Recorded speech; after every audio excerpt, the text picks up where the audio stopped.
Satu perikop, satu hari. Mari kembali lagi kita akan bersama-sama membaca firman Tuhan pada saat ini.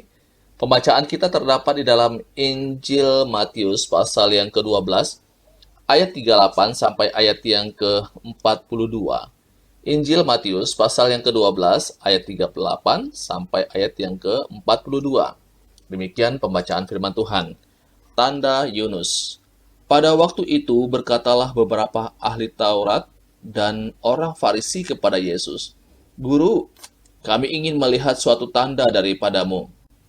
Tetapi jawabnya kepada mereka, "Angkatan yang jahat dan tidak setia ini menuntut suatu tanda. Tetapi kepada mereka tidak akan diberikan tanda selain tanda Nabi Yunus.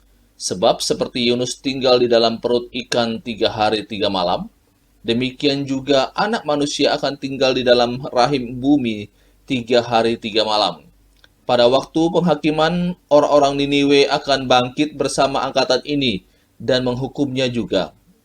Sebab orang-orang Niniwe itu bertobat setelah mendengar pemberitaan Yunus. Dan sesungguhnya yang ada di sini lebih daripada Yunus. Pada waktu penghakiman, ratu dari selatan itu akan bangkit bersama angkatan ini, dan ia akan menghukumnya juga. Sebab ratu ini datang dari ujung bumi untuk mendengar hikmat Salomo, dan sesungguhnya yang ada di sini lebih daripada Salomo. Bapak Ibu Saudara, dari dalam pembacaan ini lagi-lagi kita mendapati ahli Taurat dan orang Farisi bertemu dengan Yesus, dan dikatakan di sini mereka minta suatu tanda. Nah, Bapak Ibu Saudara, kemudian kita lihat apa yang Yesus telah katakan kepada mereka ketika ahli Taurat dan orang Farisi ini meminta tanda.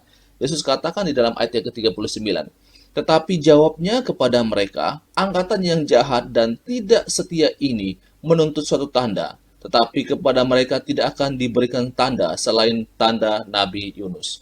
Nah, Bapak Ibu, kenapa Yesus ngomong seperti ini kepada mereka? Padahal kan orang-orang ini datang bertanya, meminta Yesus untuk melakukan tanda, mengadakan tanda.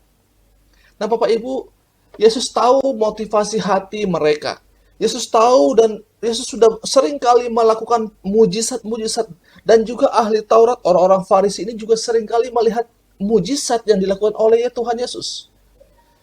Dan ia tahu bahwa motivasi mereka itu bukan tulus untuk meminta sesuatu tanda daripada Tuhan Yesus, tetapi mereka mencari celah untuk di mana mereka punya kesempatan menjatuhkan Yesus, untuk membuat Yesus terjebak dengan setiap hal yang mereka katakan kepada dia.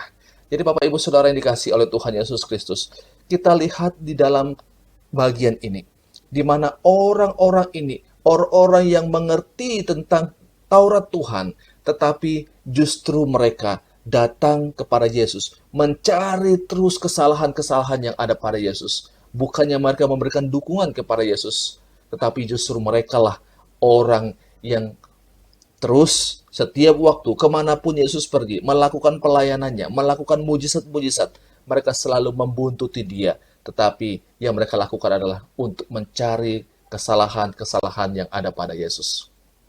Bapak Ibu Saudara yang dikasihi oleh Tuhan Yesus Kristus, dari pembacaan ini kita belajar bahwa ketika saya dan saudara memahami, mengerti kebenaran firman Tuhan, biarlah motivasi kita ketika kita melihat ada orang-orang lain yang melakukan kebenaran, ada orang-orang yang melakukan kebaikan, mari kita memberikan dukungan, mari kita mensupport mereka, bukan sebaliknya, kita mencelah setiap perbuatan-perbuatan baik yang dilakukan oleh sesama kita. Demikian pembacaan firman Tuhan dan renungan untuk kita pada saat ini. Tuhan Yesus memberkati kita selalu. Amin.